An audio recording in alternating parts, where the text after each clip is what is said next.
I have the pleasure of interviewing you today about your book, Relationship Saboteurs. Very nice for you to be here. Thank you so much. Thank you for being here. Have you read the book? I have, actually. I have. After reading your book, I am much clearer now, actually, on a lot of the behaviors I was doing in my previous relationships.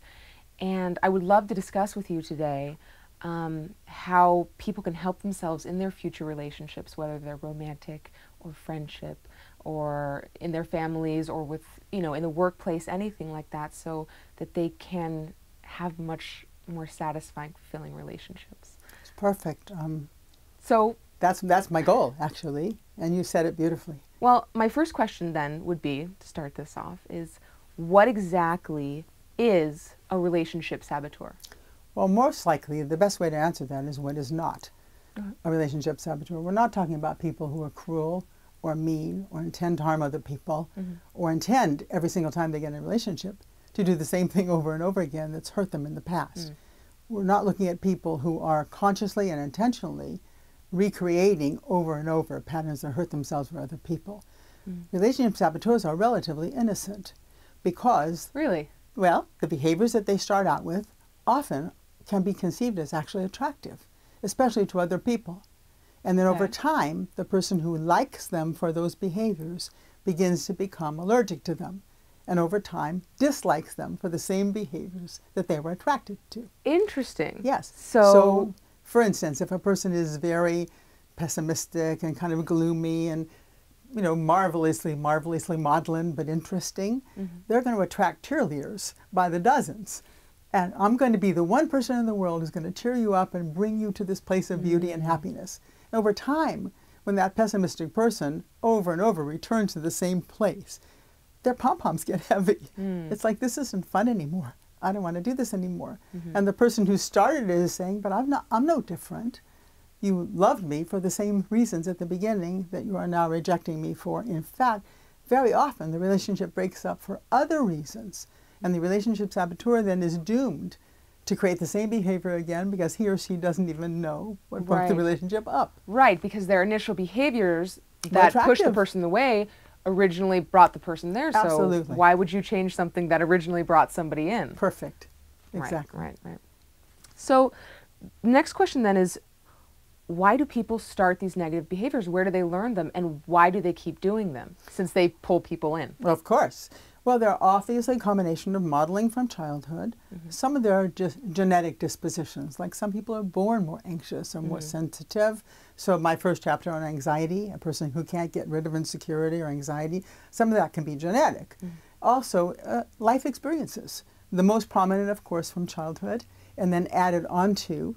Very often, something we would normally see was wrong, we've been taught as a child by people we loved to interpret that as okay.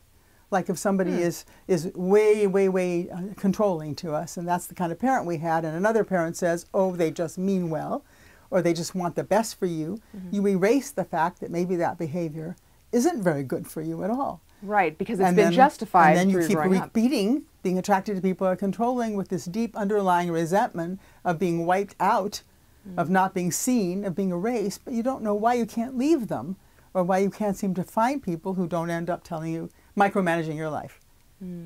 So you would go, and the book shows how the tap roots to childhood, where do these behaviors begin? Because you have to go back and challenge those initial teachings, or they're going to repeat themselves. And your past will, in fact, create your future without you even realizing you're doing it. So then, because we have these patterns that we can unconsciously keep repeating, does that mean that pretty much all of us are capable of sabotaging our relationships? Any behavior any human being is capable of doing. Yeah. It's when we're aware that it's not working, or whether it's happening so often that it takes away our joys and our hopes and our dreams.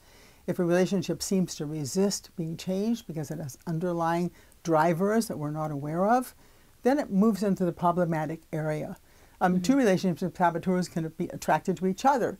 Somebody, for instance, who loves to fight and somebody who loves to be defensive can have great debates initially, but over time it gets wearing, and pretty soon they're arguing about everything, and they don't even know how they got there. Yeah. But that's what they saw perhaps growing up, is that's kind of debating or that kind of That's nagging acceptable. all the time. And they think that that's part of love. But they don't understand that it's creating scars, it's taking away their capacity for regeneration.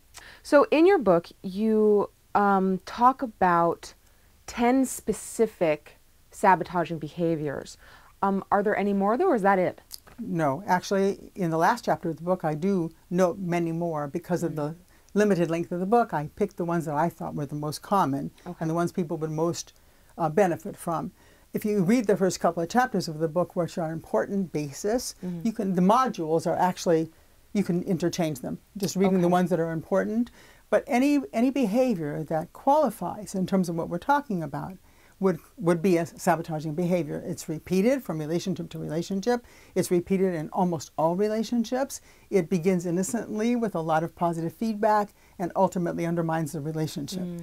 And we're not talking, again, about things that are fierce or mean or intentional or bad. We're talking about good people who really don't even understand why the behavior is so delicious to some people at some time and then becomes so incredibly uncomfortable for both people. Very important question. How can I tell if I'm the relationship saboteur or if it's my partner? Or both? Or both. It's a wonderful question. If you have had a series of relationships where your partner appears, set aside the lustful part of an early part of a relationship, but your partner appears to really be intrigued by certain behaviors you're doing, seems to like them and appreciate them and enjoy them and encourage them, and then over time, you're sort of getting the funny feeling. It's just somehow it's not working. Like, let's take an example. You're an insecure person and you're a delicious person, which you appear to be. And the person says, oh, good, you'll attract a rescuer. People who love to come in and be the one person who's going to make you not insecure anymore. Right. And so you're loved and you're cared for and you're sheltered and you seem to feel better. But over time, the insecurity never goes away. And no matter how hard your partner tries to make you feel good, you're always, do you still love me? Is it okay? Or if they come home late one night because they're comfortable, he or she, in this case, you're a woman, it's like all the insecurity returns. And you begin to feel that person kind of pulling away and not being as reassuring. If that type of pattern has occurred over and over for you, where you don't seem to ever feel, I'm okay, I'm home, it's going to be all right, and the person leaves you because they start saying things like, you know, you're really bugging me, how come you never trust me? You can see where if that's been repeated relationship after relationship, something's wrong. Because it's happening to you over and over. The other person doesn't seem to be having the same trouble unless he or she is also a relationship saboteur, determined to rescue in order to hold control over a person who is more dependent than they are. You understand? So it's very clear when a person starts to become aware of what sabotage is. You can see it happening earlier and earlier in each relationship and say to yourself, wait a minute, I've been here before. Right. Oh, this is familiar. I don't want to do this again. Right. So, you know, first step, diagnosing. Yes. Am I the saboteur? Is it my partner? Is it both of us? And then once you figure it out, what do you do? What are the steps to take to fix these behaviors?